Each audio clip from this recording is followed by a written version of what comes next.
You're 32, Aubrey. Did you really think you still had time?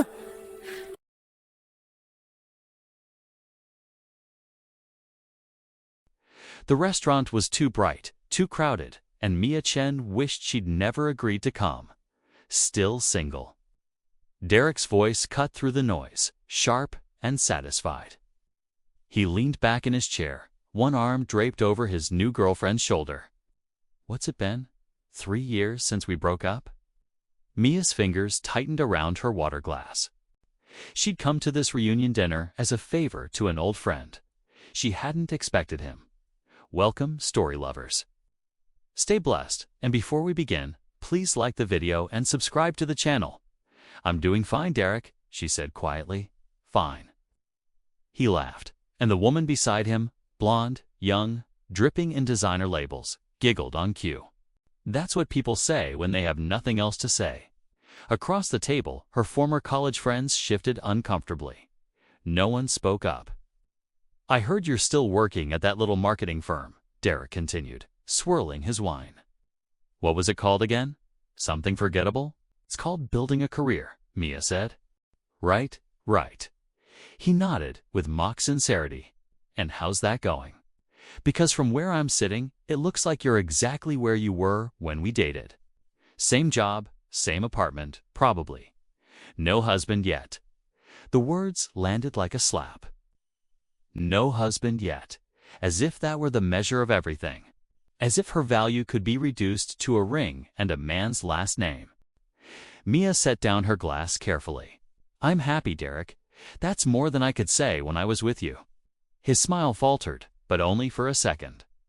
Then it returned, colder. Happiness is what people say when they re alone and trying to convince themselves it's a choice. The blonde laughed again, louder this time. Mia felt the heat rising in her chest, but she kept her voice steady. I'd rather be alone than settle for someone who made me feel small. Small. Derek leaned forward, his eyes narrowing. I gave you everything. I introduced you to people. I elevated you. And you walked away because you couldn't handle a real relationship. You mean I walked away because you cheated on me twice, Mia said, her voice quiet but clear. The table went silent. Derek's jaw tightened. For a moment, he looked like he might respond, but then his phone buzzed. He glanced at it, and his expression shifted, smug again, triumphant. Well, he said, standing abruptly and tossing his napkin on the table. Unlike some people, I have places to be. Important meeting tomorrow. Clients flying in from Singapore. He looked down at Mia, his smile razor thin. Enjoy your happiness. He left with his girlfriend trailing behind him. Mia sat there, staring at her untouched plate, feeling the weight of every pitying glance from across the table. Her phone buzzed. A text from an unknown number. Tomorrow, 9 a.m. Don't be late, A.H. She frowned. She didn't recognize the initials, but the address listed below made her breath catch. Hawthorne Global Headquarters.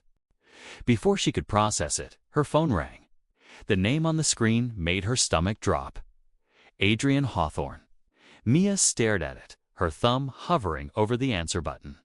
She hadn't spoken to him in over a year, not since the consulting project ended. Not since that last meeting where he looked at her across the conference table with an expression she could unquite read. She answered. Mia Chen. His voice was exactly as she remembered, calm, controlled, impossibly deep. Mr. Hawthorne, she said, standing abruptly and walking toward the restaurant exit. She needed air. I got your text. I think there's been a mistake. No mistake. A pause. You're still at Maven Marketing? Yes, but... Good. I need you here tomorrow. 9 sharp. Her mind raced. Adrian Hawthorne didn't make casual calls. He was the CEO of Hawthorne Global, one of the largest private equity firms in the country. She'd worked on one project for him a year ago, a small branding consultation her firm had been subcontracted for. She'd barely exchanged 10 words with him directly. I don't understand, she said. If you need Maven's services, you should contact my supervisor. I'm not calling Maven, he interrupted. I'm calling you. The street outside was quieter, cooler. Mia pressed the phone closer to her ear. Why? Because I'm acquiring a company, and I need someone I can trust to handle the rebrand. Discreetly, his tone didn't invite questions, but she asked anyway. Why me? Silence stretched between them. When he finally spoke, his voice was quieter. Because a year ago, you were the only person in that room who told me the truth when everyone else told me what I wanted to hear, she remembered. The pitch meeting, her boss had presented a safe, polished strategy. Mia had been asked her opinion, and without thinking. She'd dismantled it in front of everyone, including Adrian. She'd thought she'd be fired. Instead, he'd smiled. It had been the first time she'd seen him smile. I'll send a car for you, Adrian said. 8:30. Wait, I haven't agreed to anything. I have a job. I have commitments. I'll triple your current salary.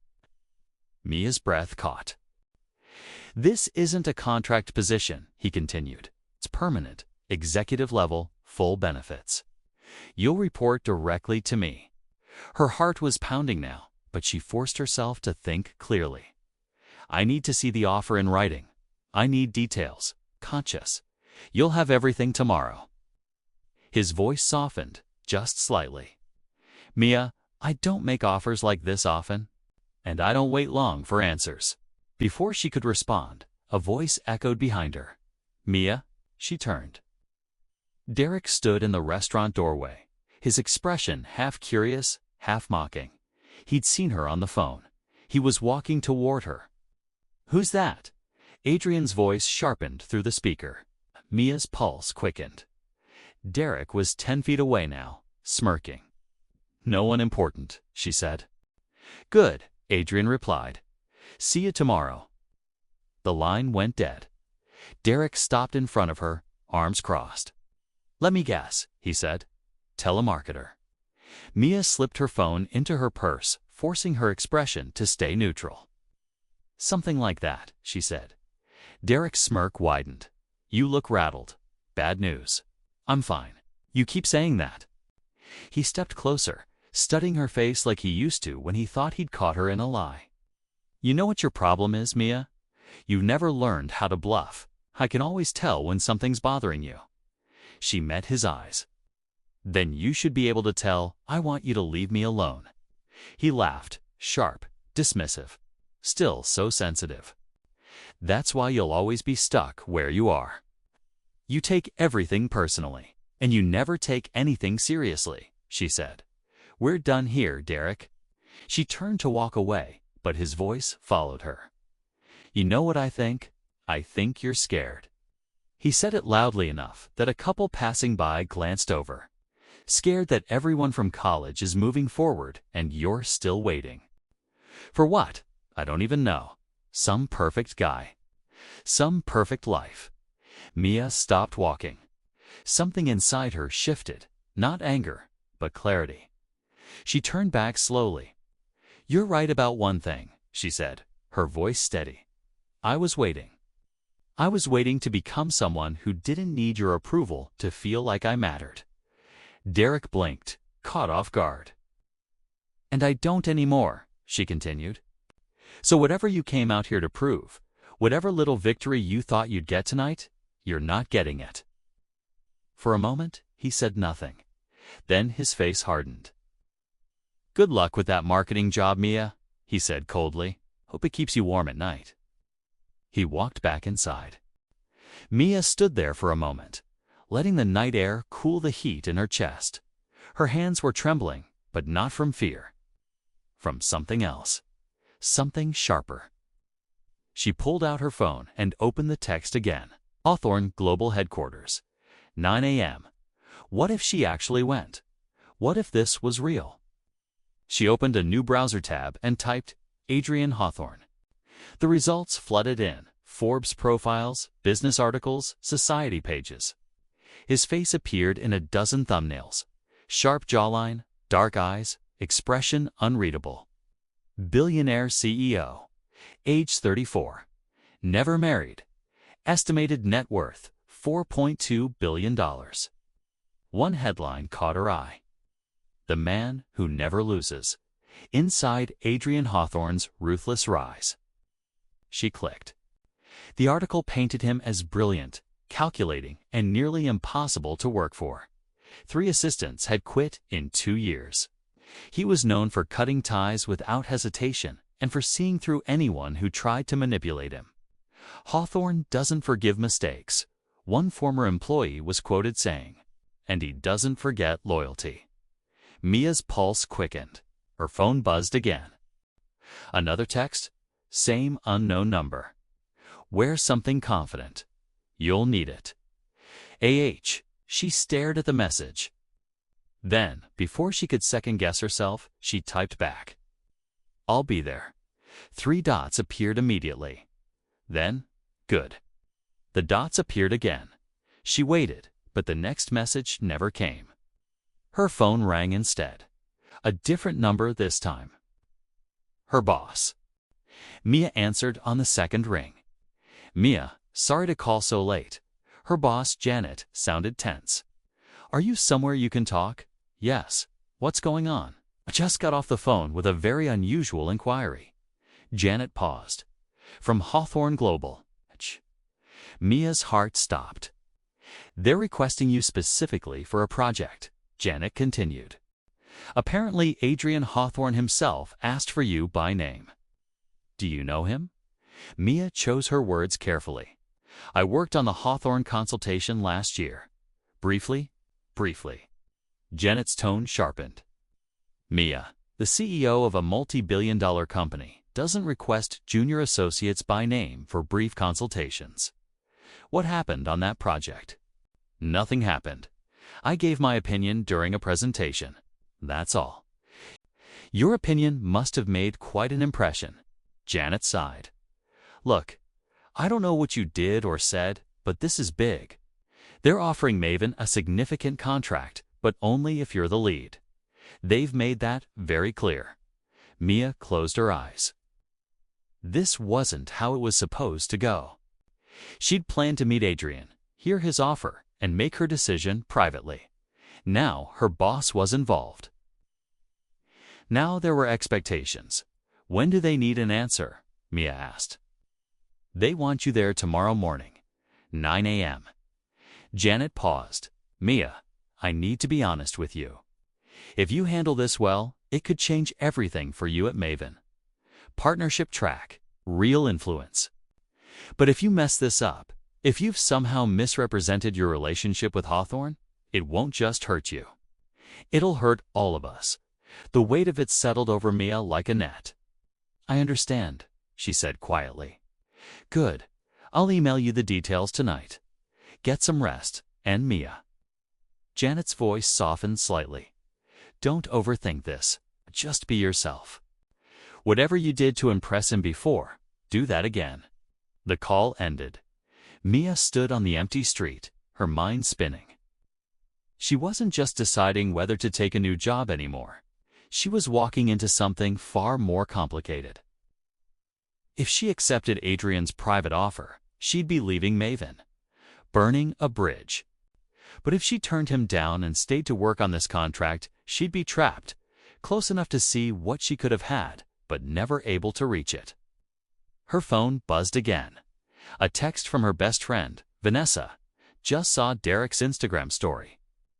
Did he really ambush you at dinner? Are you okay? Mia opened Instagram reluctantly. Derek's story showed him and his girlfriend at some rooftop bar, champagne glasses raised. The caption read, "Surround yourself with winners. Life's too short for mediocrity." She closed the app. Another text came through. Adrian again. I know your boss called. I know what you're thinking. Come tomorrow. Hear me out. Then decide. Mia stared at the message. How did he know Janet had called? Before she could respond, one more text appeared. And Mia, don't let fear make this decision for you. She looked up at the night sky. Then she typed, see you at 9. The car arrived at 8:30, exactly as promised. Mia had barely slept. She'd spent half the night rehearsing what she'd say, and the other half convincing herself this was all some elaborate mistake. But when the sleek black sedan pulled up to her apartment building, driver in suit stepping out to open the door, the reality became impossible to deny. This was happening. The drive to Hawthorne Global took 20 minutes through downtown traffic.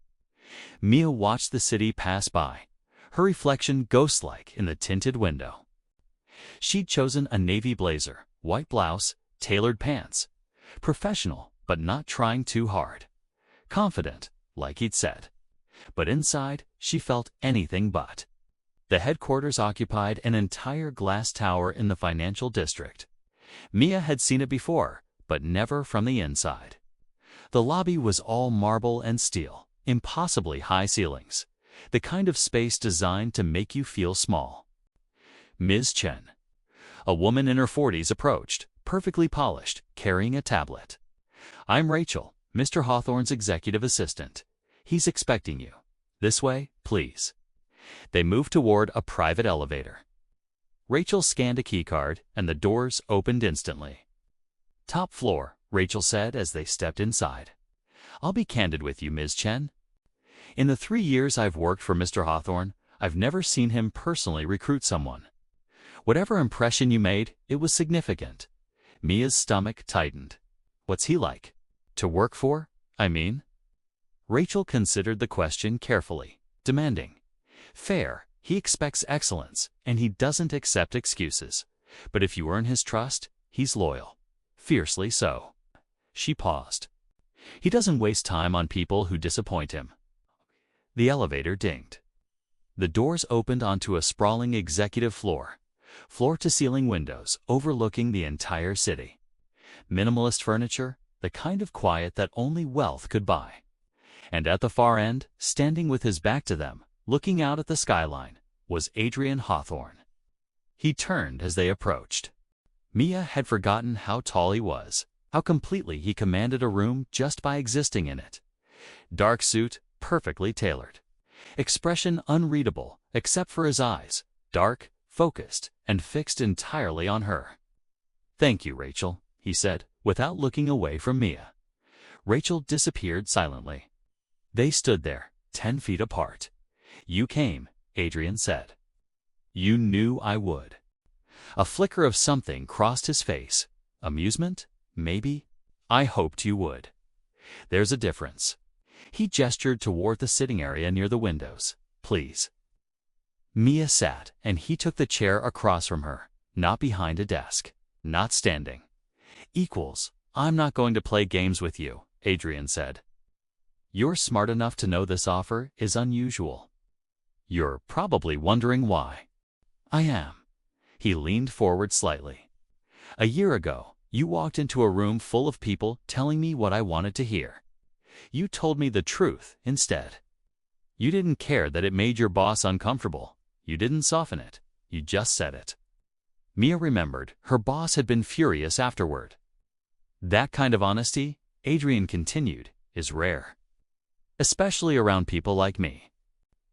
"People like you," Mia repeated carefully. "People with money and power," he said flatly. "People surrounded by yes-men." He stood, walking toward the window. "I need someone." The door burst open. Hush. A man in an expensive suit stormed in, face flushed with anger. "Adrian, we need to talk. Now." Adrian's jaw tightened. The man's eyes landed on Mia. "Who the hell is this?" Adrian's voice cut through the tension like a blade. "Get out, Marcus." The man, Marcus, didn't move. He was older, mid-50s maybe, with silver hair and the kind of presence that came from years of getting his way. His eyes stayed fixed on Mia, calculating. "I said we need to talk," Marcus repeated, his tone sharper now. "Unless you're too busy entertaining consultants." The dismissal in his voice was deliberate.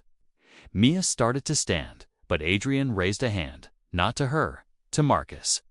"You'll wait," Adrian said quietly. "Or you'll leave your choice." Marcus's face darkened. For a moment, Mia thought he might explode. But instead, he smiled, cold, and practiced. Fine, I'll wait. He looked at Mia again. I hope whatever he's offering you is worth it, sweetheart. People don't usually last long here. He turned and walked out, slamming the door behind him. The silence that followed felt deafening. Adrian stood perfectly still, his back still to Mia, staring out at the city. His shoulders were tight. I apologize, he said finally. That was inappropriate. Who is he? Mia asked, keeping her voice steady despite the adrenaline racing through her. Marcus Kendall, board member, investor, and someone who thinks he has more influence here than he does. Adrian turned to face her. He's also the reason I need someone I can trust. Mia's mind raced. This wasn't just about a job offer. There was something else happening here. Something deeper, more complicated. What's really going on? She asked. Adrian studied her for a long moment. Then he walked back to his chair and sat down, leaning forward with his elbows on his knees. 3 months ago, I started noticing discrepancies, he said. Small things. Communications I wasn't copied on. Meetings I wasn't invited to. Decisions being made around me instead of with me. Internal politics, Mia said. More than that, his eyes were hard now. Someone on my board is trying to push me out. They're building a case, quietly, that I'm becoming unstable. Erratic, that my leadership is compromising the company. Mia's breath caught. Are you? No. The word was absolute. But perception is everything. And they're very good at manipulating perception. He stood again, pacing now. The acquisition I mentioned, it's not just business. Strategic. If I pull it off, I consolidate my position. If I fail, or if it appears I've mishandled it, they have the ammunition they need to force me out. And you want me to help you? What? Manage the optics. I want you to manage the truth, Adrian said, turning to face her fully. I want someone who isn't afraid to tell me when I'm wrong. Someone who can't be bought or intimidated. Someone Marcus and his allies can't control. Mia's heart was pounding. This was so far beyond what she'd imagined. Why would you trust me with something like this? She asked. You barely know me? Adrian's expression softened, just slightly. Because a year ago, you had everything to lose by challenging me. And you did it anyway. Before Mia could respond, her phone buzzed. She glanced at it. A text from Derek. Heard you're meeting with Hawthorne Global today? Wow, aiming high. Try not to embarrass yourself. Her blood ran cold. How does he know I'm here? Adrian's eyes narrowed. Show me. Mia handed him her phone. He read the message, his jaw tightening with each word. Who is this? My ex-boyfriend, Mia said quietly. We ran into each other last night, but I never told him I was coming here. I never told anyone except, she stopped. Except who? Adrian's voice was sharp now. My boss. Janet. She called me last night after you contacted her about the Maven contract. Mia's mind raced. But there's no way she would tell Derek. She doesn't even know him. Adrian handed back her phone, his expression unreadable. He walked to his desk and pressed a button on his phone. Rachel, I need you to pull all communications from the last 24 hours. Anyone who knew Mia Chen would be here this morning. Cross-reference with external contacts. Right away, Rachel's voice came through immediately. Adrian turned back to Mia. How much does your ex know about you? Your work? Your contacts? Not much. We've been broken up for 3 years. Mia hesitated. But last night at dinner, he mentioned he had an important meeting today. A client flying in from Singapore. Something flickered across Adrian's face. What? Mia asked. Marcus has a partner flying in from Singapore today, Adrian said slowly, for the acquisition deal. The air in the room seemed to drop 10 degrees. You think Derek is connected to Marcus? Mia's voice was barely a whisper.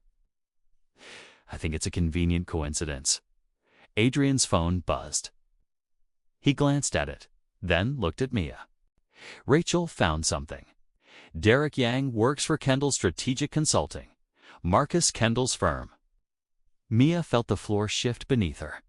Derek worked for Marcus, which meant last night wasn't an accident. The reunion dinner, the mockery, the public humiliation. He was testing me, Mia said, the realization crashing over her, seeing if I'd react, if I'd mention you or this meeting. And you didn't, Adrian said. Which means they don't know what I've offered you. They only know you're here. Mia's phone buzzed again. Another text from Derek. Actually, I'm in the building right now, 23rd floor. Small world, right? Maybe we should grab coffee after your meeting. Catch up properly. Adrian read over her shoulder, his expression darkening. He's here, Mia breathed. Right now. He's watching, Adrian corrected. Marcus wants to know what we're discussing. What you mean to me. Whether you're a threat. Mia looked up at him. Am I a threat? Adrian held her gaze. That depends on what you decide in the next 5 minutes. Her mind spun. Everything was moving too fast. This wasn't just a job offer anymore. This was choosing sides in a war she hadn't known existed an hour ago. If I say yes, Mia said carefully, I'm not just working for you, I'm becoming a target. Yes? And if I say no? Adrian's expression didn't change. Then you walk out of here. Go back to Maven. Work on their contract if they still have one. And Marcus wins. What about you? I'll find another way. His voice was quiet. I always do. Mia looked at her phone, at Derek's message, then at Adrian. She thought about last night, about Derek's cruelty, about every time she'd made herself smaller to avoid conflict. Cruelty is loud, but self-respect doesn't need an audience. She stood. I'll take the job. Adrian's eyes widened just slightly, on one condition. Adrian's expression sharpened. Name it. I want the truth, Mia said. All of it. Not just what you think I need to know. If I'm walking into this, I'm doing it with my eyes open. For a moment, Adrian said nothing. Then, slowly, he nodded. Agreed. Mia's phone buzzed again. Derek, relentless. No answer. You must be nervous. Don't worry, I won't tell anyone if it doesn't work out. She looked at the message, then at Adrian. I have an idea, she said, but you're not going to like it. 10 minutes later, Mia stepped into the elevator. Adrian stood beside her, silent, controlled. Rachel had already sent the message. Mr. Hawthorne and Ms. Chen will be visiting the 23rd floor. The doors opened. Derek was waiting in the lobby area, leaning against a desk, checking his phone. When he saw Mia, his expression shifted to that familiar smirk. Then he saw Adrian. The smirk faltered. Mia, Derek said, straightening. I didn't expect. Derek Yang, Adrian said coolly, extending his hand. Adrian Hawthorne. I believe you work for Marcus Kendall. Derek's handshake was mechanical, his eyes darting between them. Yes. You know Marcus? Well, Adrian's smile didn't reach his eyes. I wanted to personally thank you for last night. Derek blinked. Last night. The dinner, Adrian continued smoothly. Mia told me about your conversation, about how you questioned her choices, her career, her worth. The color drained from Derek's face. It reminded me, Adrian said, his voice dropping, why I value people who don't measure success by someone else's timeline. People who choose integrity over approval. He turned to Mia, and his expression softened in a way that made her breath catch. Which is why I've just made Mia Chen my Director of Strategic Communications. She starts Monday. The silence was absolute. Derek stared, his mouth opening and closing uselessly. Adrian's hand rested lightly on Mia's lower back, protective, possessive, unmistakable. We should go, Adrian said to Mia. We have contracts to finalize. They turned toward the elevator. "Wait," Derek's voice cracked. "Mia, you're really—" Mia looked back at him. For 3 years, she'd carried the weight of his judgment. His dismissal. His voice in her head telling her she wasn't enough. "I don't need your permission to move forward, Derek," she said quietly. "I never did." The elevator doors closed. Inside, alone with Adrian, Mia released a breath she didn't know she'd been holding. "That was dangerous," Adrian said, but there was something almost like admiration in his voice. "You said you valued honesty," Mia replied. "I do." He looked at her. "But now they know you're important to me. Marcus will come after you. Let him." Mia met his gaze steadily. "I'm done being afraid of men who mistake silence for weakness." Adrian smiled. A real smile this time. "Then, we're going to work very well together." As the elevator descended, Mia felt something shift inside her. Not confidence given by someone else. Not validation borrowed from a powerful man's attention. Just the quiet, unshakable knowledge that she'd chosen herself. And that was power no one could take away.